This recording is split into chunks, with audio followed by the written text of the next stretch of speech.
은혜 받을 하나님의 말씀은 창세기 30장 37절에서 끝절까지의 말씀입니다. 창세기 30장 37절에서 끝절까지의 말씀 찾으셨으면 교독합니다. 제가 먼저 있습니다. 야곱이 버드나무와 살구나무와 신풍나무의 푸른 가지를 취하여 그것들이 껍질을 벗겨 흰 문해를 내고 그 껍질 벗긴 가지를 양떼가 와서 먹는 베들레헴 보이고 양떼의 하나님의 하고 그 떼가 물어 들어올 때 가지 앞에서 새끼를 뱀으로 얼룩얼룩한 것과 점이 있고 아롱진 것을 낳은지라.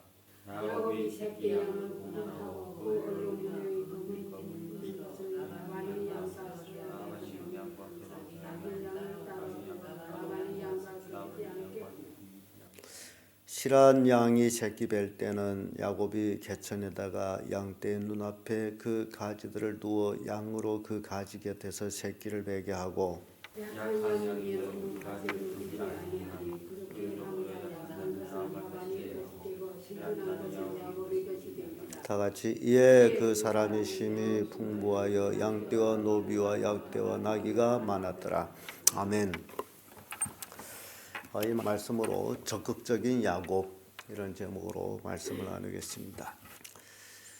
야곱은 14년간의 양을 치는 경험 중에서 많은 것들을 터득했습니다. 이제 야곱이 일하는 것은 자기 산업을 위해서 일하는 것입니다. 장인어른하고 외삼촌하고 분명히 약조를 했습니다. 야곱의 양떼는 완전히 흰 양떼들이었습니다. 그래서 그 중에 흰 양떼 중에서 검은 점이 있거나 얼룩진 것이 있거나 이런 것들은 내 삭이 될 것입니다 라고 약조를 하고 양떼를 구분하고 야곱은 흰 양만 가지고, 그래서 이제는 야곱이 본격적인 자기 산업의 일을 해야 되므로 인간으로서 할 수 있는 것은 다 하는 그런 적극적인 모습을 보여줍니다. 우리가 하나님을 믿는다 할지라도 그저 하늘에서 떡이 떨어지기를 가만히 앉아 기다리는 그 삶은 잘못된 삶입니다. 인간은 노력하고 하나님은 그 노력한 대가에 채워주는 그런 하나님이시라는 사실을 여러분들은 신앙생활하면서 명심해야 될 것이 있습니다. 야곱은 하나님을 믿습니다. 또 하나님이 그에게 나타나셨고 그에게 축복을 하셨습니다. 그럼에도 불구하고 야곱이 적극적인 그 삶의 방법은 우리가 배울 만한 교훈이 된다. 자기가 할 수 있는 일은 다 하고 있다는 사실입니다. 지금 야곱이 하는 이 일은요, 실은 과학적인 증거는 없습니다.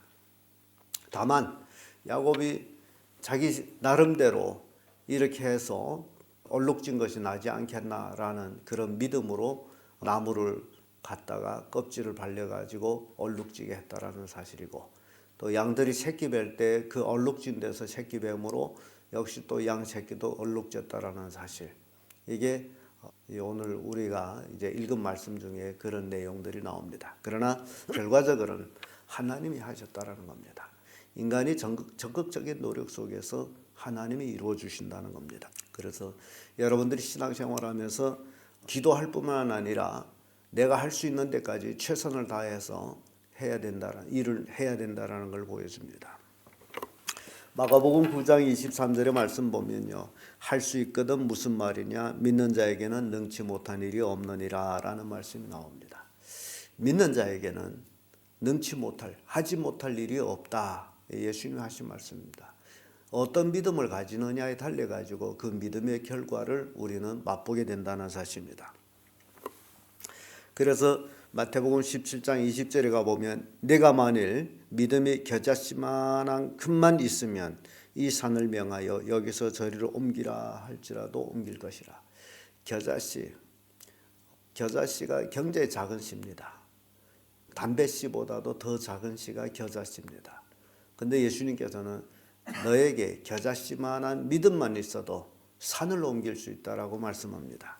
그러니 야곱이 지금 하고 있는 이 일들, 자기의 산업을 위해서는 흰 양들이 지금 새끼를 뵐 때에 어떻게 하나 검은 양이 나와야 되기 때문에 자기가 할 수 있는 최선의 일을 하고 있는 모습을 우리에게 보여주었습니다. 그런데 야곱이 믿은 것 같이 예수님 당시에 내 믿음대로 될지어다라고 말씀하셨죠. 야곱이 믿은 것 같이 참 신기하게 그 얼룩 문해를 만들어 놓은 나무 밑에서 양들이 새끼 뵐 때 난 새끼들은 다 얼룩진 것들이었습니다. 아주 야곱은 신기했을 겁니다. 이거는 아무것도 아닌데 이렇게 되네. 그래서 야곱은 그 얼룩 새끼들로 넘쳐나기 시작하게 됩니다. 근데 야곱은요, 과도한 욕심은 안 부리는 것 같아요. 야곱은 그 좋은 것만 취하고 나쁜 거는 취하지 않는 모습을 봅니다. 그 모습이 튼튼한 양이 새끼 뵐 때는 그 나무가지를 거기다 두었고 약한 양들이 새끼 뵐 때는 그 나무가지를 치워버렸습니다.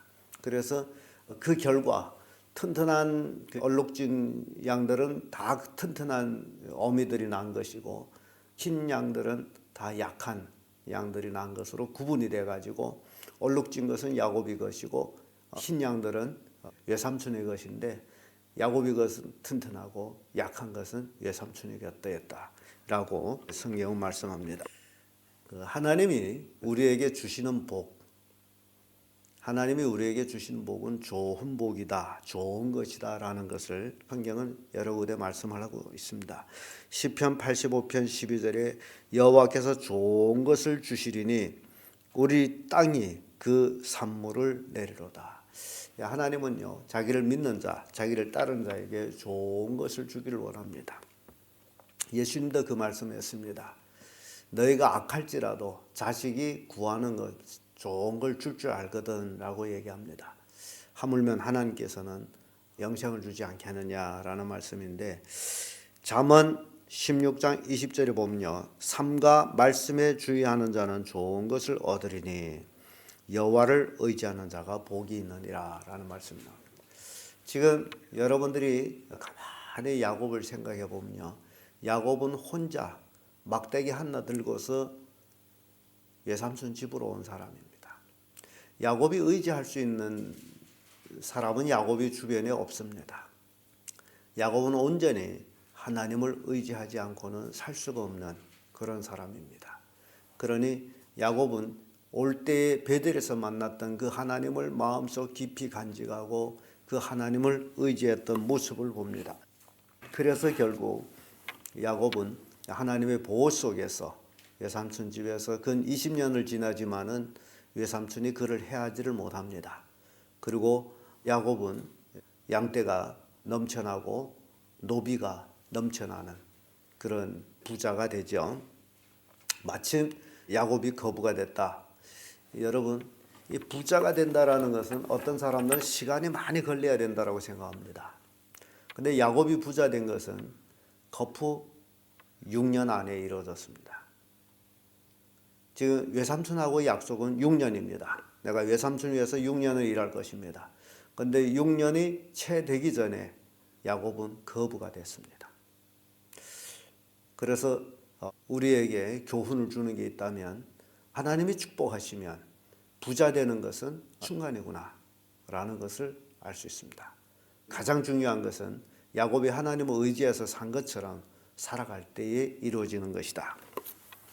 창세기 31장 8절에서 9절의 말씀 보면 그가 이르기를 점 있는 것이 내 삭이 되리라 하면 온 양떼가 낳은 것이 점 있는 것이요 또 얼룩무늬에 있는 것이 내 삭이 되리라 하면 온 양떼에 낳은 것이 얼룩무늬에 있는 것이니 하나님이 이같이 그대들이 아버지의 짐승을 빼앗아 내게 주셨느니라. 지금 야곱의 고백은요, 자기 아내들에게 하는 얘기가 외삼촌 라반이 야곱하고 삭을 결정했잖아요. 그래서 라반이 점 있는 것이 네 삭이 될 것이다 라고 말하면 온 양떼가 점 있는 것이 나오고 얼룩무늬가 있는 것이 내 삭이 될 것이다 하면 온 양떼가 얼룩무늬가 있는 것이 나오고, 그러니 이것은 하나님이 하신 것이다. 여기에서 굉장히 중요한 이야기입니다. 야곱은 비록 나무 껍질을 발라서 문해를 만들어 놨지만은 야곱의 고백은 뭡니까? 하나님이 하신 것이다. 이건 내가 한 것이 아니다. 나는 그런 바람을 가지고 했을 뿐이고 그 일을 성취시킨 것은 하나님이시다. 야곱의 고백이 여기 있습니다. 하나님이 하신 것이다.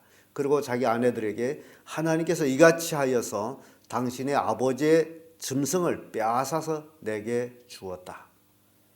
그러니까 라반의 것을 뺏어서 나에게 주었다. 원인은 내가 14년 동안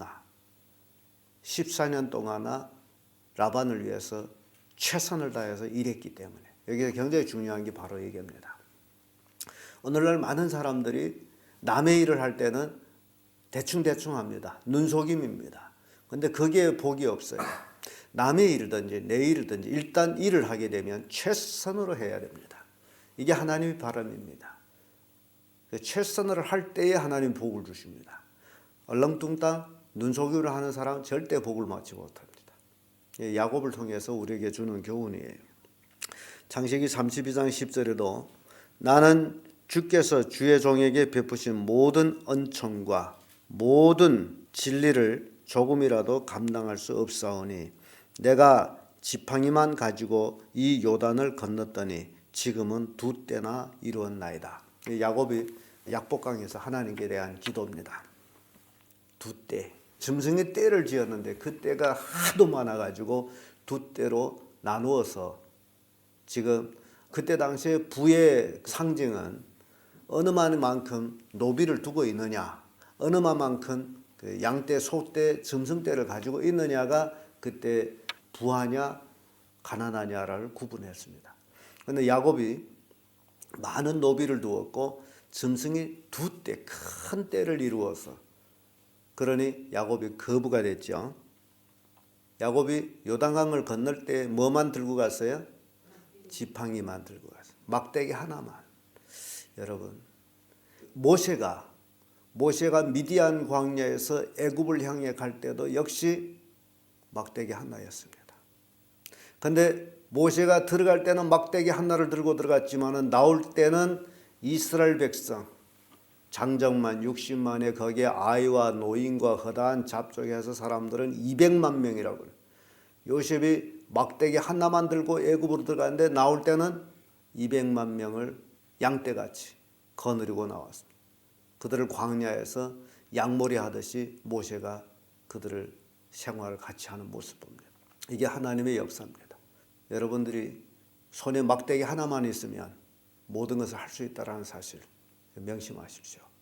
하나님의 권능의 막대기만 있게 되면 무엇이든지 할 수 있습니다. 그러나 하나님의 권능의 막대기가 없으면 아무리 많은 돈을 주어도 얼마 안 지나서 다 탕진해 버립니다. 사업을 하다 망하는 사람 참 많죠. 뭐 돈이 얼마 있으면 뭘 할 것이다. 근데 했다가 망하는 사람이 참 많습니다. 자녀들도 그렇습니다. 가장 중요한 것은 하나님의 권능의 막대기를 짚고 다니는 것. 하나님의 능력이 함께하는 것. 야곱이 그랬습니다. 베들에서 하나님을 만났고 그 만난 하나님이 함께 하셨고 그리고 20년 만에 돌아올 때에 야곱은 큰 거부가 되어서 2때로 이루어졌던 모습. 그뿐입니까? 아내가 넷이고 지금 이 돌아오는 시간에는 아들들이 11에 딸 하나. 막대기 하나만 혈혈단신으로 갔던 사람이 거부가 되고 아내들과 자식들을 거느리고 돌아오는 것. 이게 축복이라는 겁니다. 그래서 이러한 야곱의 축복을 우리가 보면서 야곱은 굉장히 적극적인 부지런한 삶을 살았다라는 것을 우리가 보여줍니다. 게으른 자는요 절대로 성취할 수가 없습니다. 하나님께서는 열심히 일하는 자에게 복을 주십니다. 그래서 우리 성도님들도 절대 게으름을 피우지 말고 전도해도 열심, 집에 일을 해도 열심, 아무튼 모든 일에 적극적인 열심을 보일 때에 하나님의 놀라운 축복이 임한다는 것을 우리에게 교훈하고 있습니다. 기도하겠습니다.